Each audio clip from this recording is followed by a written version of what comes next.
जब रिज़्क तंग होने लगे सदका दे के रब से कारोबार कर लो, सदके से तुम्हारे रिस्क में इजाफा होगा। ये रब का वादा है, अल्लाह के वादे झूठे नहीं हो सकते। रिस्क की बरकत का एक और बहुत बड़ा जरिया निकाह है।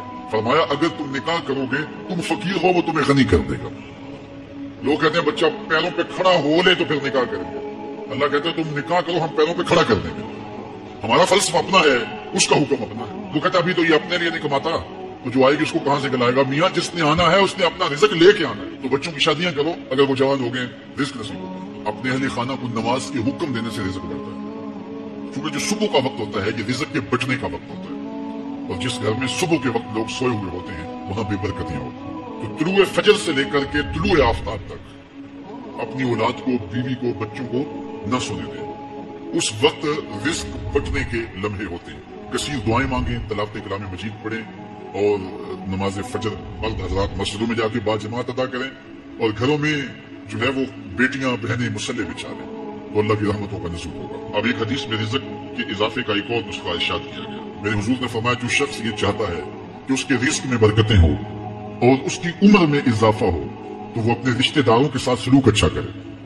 रिश्तेदारों के साथ अगर अच्छा सलूक करोगे तो फिर तुम्हारे रिज़्क में बरकत होगी। गरीब हैं तो उनकी मदद करो, उनकी बेटियों की शादियां अपने जिम्मे ले लो अगर अल्लाह ने आपको वसत दिया है। उनकी परेशानियां बांट लो, उनका कर्जा है तो उतारने की कोशिश करो, उनको मुश्किलात से निकालने की कोशिश करो।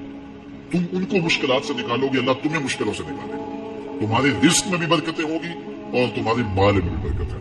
फरमाया बेहतर सदका वो है जो नाराज गरीब रिश्तेदार को दिया जाए। अगर वो फंस गया है, मजबूर है, नाराज है, तो उसको अगर देंगे तुम्हारा नफ्स उसमें शामिल नहीं होगा, तो ये अफजल सदका है जो हर सूरत में कबूल ही कबूल है। रिस्क के इजाफे का एक और सबब अल-इहसान इला दुआफा, जो कमजोर लोग हैं उनके साथ उसने सलूक करना। अल-इन्फाक अला तलबतिल इल्म, तालिब इल्मों पे खर्च करना, ये भी रिस्क में इजाफे का सबब हो गया। हज़रत बाबा फरीद ने कहा ना, छठा रुकन दीन का रोटी है। घर में कुछ ना हो तो फिर ना नमाज और ना ही दीगर उमूर की लज़्ज़त आती है। तो ये रिस्क फरावा और वसी और मुबारक नसीब करते अल्लाह। तो उसके लिए एक और वजीफा मैं देता हूँ, और वो ये कि मगरिब के बाद 21 मरतबा सूरतुल कौसर पढ़ लें, कसरत हो जाएगी इंशाअल्लाह। अव्वल खदूशी पढ़ लें, 5-7 मिनट लगते होंगे, तो सूरह कौसर 21 मरतबा रोजाना मगरिब की नमाज के बाद पढ़ें। और अगर बहुत ज्यादा मसाइल हैं, हर नमाज के बाद पढ़ लें, तो इंशाअल्लाह आप देखेंगे कि घर में बरकतें उतरती महसूस होंगी, अनवार का नज़ूल होते महसूस करेंगे। तो ये वो रिस्क के असबाब है, अगर हम इख्तियार कर लें तो हम अल्लाह की खास रहमतों के हकदार होंगे।